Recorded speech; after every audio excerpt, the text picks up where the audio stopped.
Reporte 100. Rubén Aguilar está con nosotros como todos los lunes para compartirnos su comentario de inicio de semana. Rubén, ¿cómo estás? Buenos días. Buen día, Juan Carlos, buen día quien nos escucha. Pues mi comentario de hoy es sobre este colectivo llamado Guacamaya de hackers que pues violentó el sistema de seguridad del ejército mexicano. Hay muchos colectivos de hackers hoy en el mundo, el más célebre Anonymous, pero también el más célebre como conocido es Assange, al cual el presidente López Obrador admira muchísimo. De hecho, el 16 de septiembre pasado invitó a un hermano de Assange, al papá, y les dieron las llaves de la ciudad. Lo reconoce como un héroe por haber filtrado información de seguridad de los aparatos de seguridad del gobierno de Estados Unidos.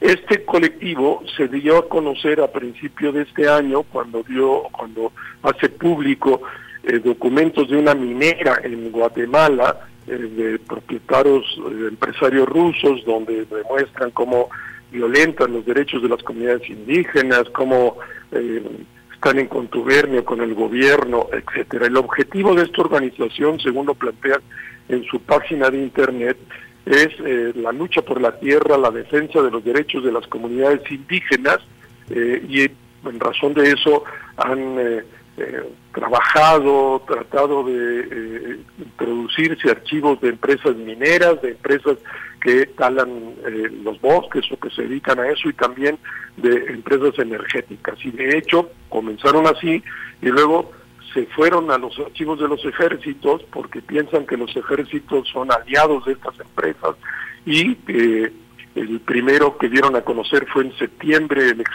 los archivos que penetraron del ejército de Chile, más de 400,000 documentos que se hicieron públicos. Renuncia el jefe del Estado Mayor chileno, el ministro es un civil, y luego se da a conocer el caso de México. También ya anunciaron que tienen filtrados los archivos del ejército de Colombia, de El Salvador y Guatemala, pero todavía no van a conocer esos elementos. Como sabemos, pues se hizo público a través de Latinus.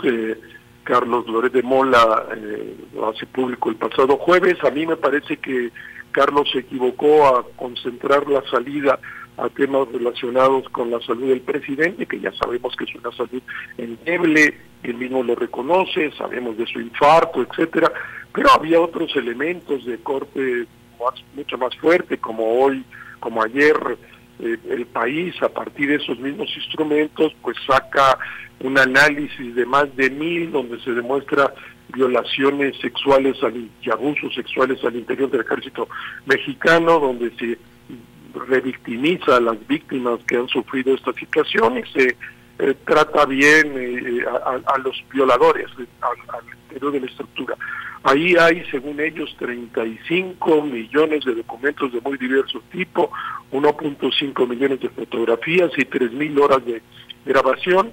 Pues seguramente habrá un material brutal para los próximos meses sobre qué ocurre al interior del ejército en temas relacionados con unas cuestiones que uno puede pensar que están ahí, como si hay relación con el narcotráfico, si hay actos de corrupción, etcétera. Lo iremos sabiendo. Se hace público, como se hizo en Chile, que después de la salida, esos documentos son de acceso libre a otros muchos grupos, e iremos viendo lo que eso ocurre. Y queda ahí en discusión si esto es un acto, entre comillas, terrorista, o implica pues un servicio a la comunidad, en la manera que cosas que la sociedad debería de saber, las instituciones militares esconden y no las hacen públicas. El presidente López Obrador tiene una clara visión de la cosa, aplaude que eso ocurra, así lo hizo con Assange, no tendría por qué no hacerlo en el caso de México. Sí, Carlos. Rubén, y bueno, esto se da en el contexto de la discusión en México de la militarización de la Guardia Nacional, de la ampliación de la presencia del Ejército en labores de seguridad pública hacia el año 2028, de este tema pendiente que está en el Senado de la República, pero también de la cancelación por parte de la Fiscalía General de la República de varias órdenes de aprehensión que se habían emitido en contra de militares, la renuncia del fiscal especializado para el caso Ayotzinapa, inconforme por la cancelación de la propia Fiscalía General de la República de estas órdenes de aprehensión, y como en un intento de proteger al ejército. Es clarísimo, tienes toda la razón, y los últimos tweets de esta organización, que en la mañana del domingo, que fue la última vez que entré al tweet de esta organización, con 81,000 seguidores, y cada día crece porque apenas se registraron en septiembre, pues han hecho tweets diciendo a la sociedad mexicana: pues sabemos que se han decepcionado, que este presidente con el cual tenían ustedes ilusiones, pues se está protegiendo al ejército, y pues hay una posición ya crítica directa de la organización respecto al presidente López Obrador, por lo que ellos sí suponen que pues protege al ejército, y para ellos los ejércitos son un elemento que no apoya a las comunidades, sino que está en contra de ellas, y seguramente pues en estos 34 millones de documentos de diverso tipo, pues habrá muchísimas cosas que habrá que ver relacionadas con las Fuerzas Armadas. Sí, también está en duda si esa cuenta de Twitter es real o no, Rubén, o ya está confirmado que es de este grupo, bueno, de este colectivo. Pues no, de la información que yo tengo también, como tú, de unas que dicen que sí, otros que sí. No, pues no sé, es una cuenta aparente oficial, donde plantean objetivos, donde plantean su posicionamiento como de definición, que son unos activistas de hackers, y siempre es muy complicado saber en estos grupos que son pues secretos, que conservan pero lo que es evidente es que en esos tweets, y me parecería que confirma la existencia, es que ya se están transmitiendo también documentos, ellos mismos están subiendo documentos, pero también pudiera ser otro grupo que estos documentos que ya están en plataforma abierta, pues los puede sustraer y plantearse.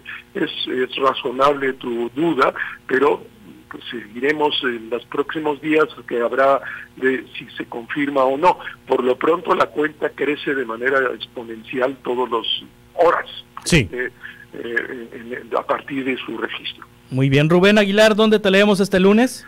Pues estoy en el Parcial, en el Animal Político, y una decena de periódicos en el país con el mismo artículo, en etcétera, también, y Desde la Fe, que hago un análisis del voto evangélico en Brasil en apoyo de Bolsonaro. Gracias, Rubén. A ti, Juan Carlos, y a quien nos escucha. Buen día, buen día. Hasta pronto. Reporte 100.